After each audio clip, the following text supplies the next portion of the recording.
Well, I never thought I'd say this, but I'm following Brian's wiener.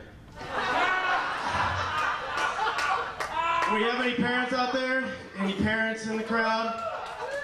I'm a father, so I know what all the parents are thinking. We don't get out much. We pay for a babysitter. Your ass better be funny. I'll do my best.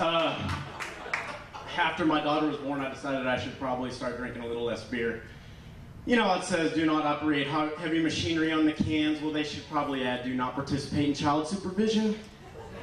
I have noticed one big change in my life since I started drinking less, and that's that I have a lot less recycling. I know, it's weird. I guess I was just like a lot more environmentally conscious when I was drunk. It's wild. You know, growing up as a boy, though, I had many beliefs. One of these beliefs was that girls do not poop.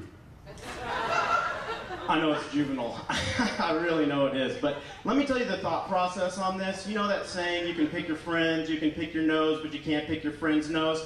I got another one for you, okay? Boys like girls. Boys like to talk about poop. Boys do not like to talk about girls' poop.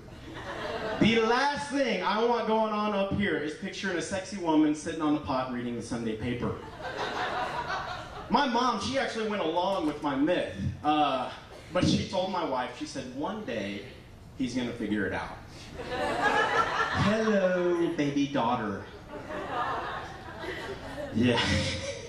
See, when my daughter was born, we elected to breastfeed her. Actually, my wife elected to breastfeed her.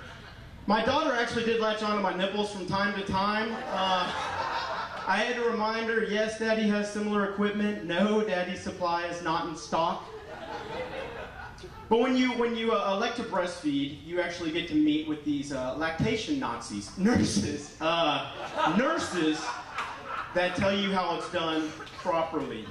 And let me tell you something, these booby fascists will actually give you a chart that shows you how many wets and how many solids your baby's supposed to produce. And if they don't get this level of production, these breastfeeding tyrants tell you that you must go see the pediatrician because something is wrong with your baby.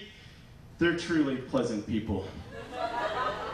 So we get our daughter home. Of course, we're getting plenty of wets, but no solids, right? My wife is freaking out. I had to calm her down. I was like, honey, girls aren't supposed to poop.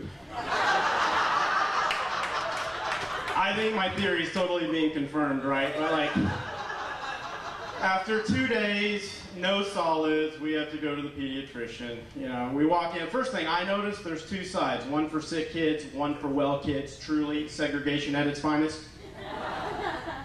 But we meet with the doctor. My wife starts, you know, telling him about the poop problem. I tell him my wife's a little paranoid, doesn't realize girls aren't supposed to poop. He doesn't think I'm funny. But he says, don't be alarmed, okay, because the office record is 11 days without pooping. I thought he was talking about the staff.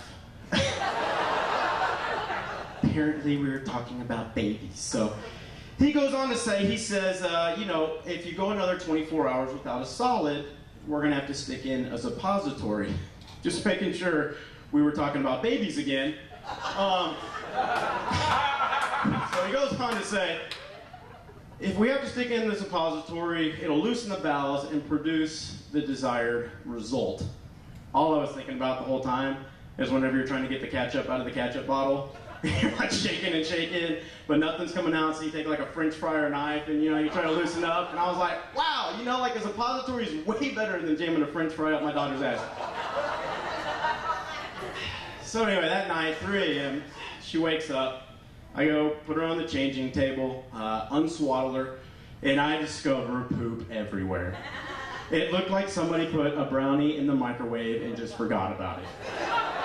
It took me 25 wipes to clean everything up. I felt like a hazmat crew, people.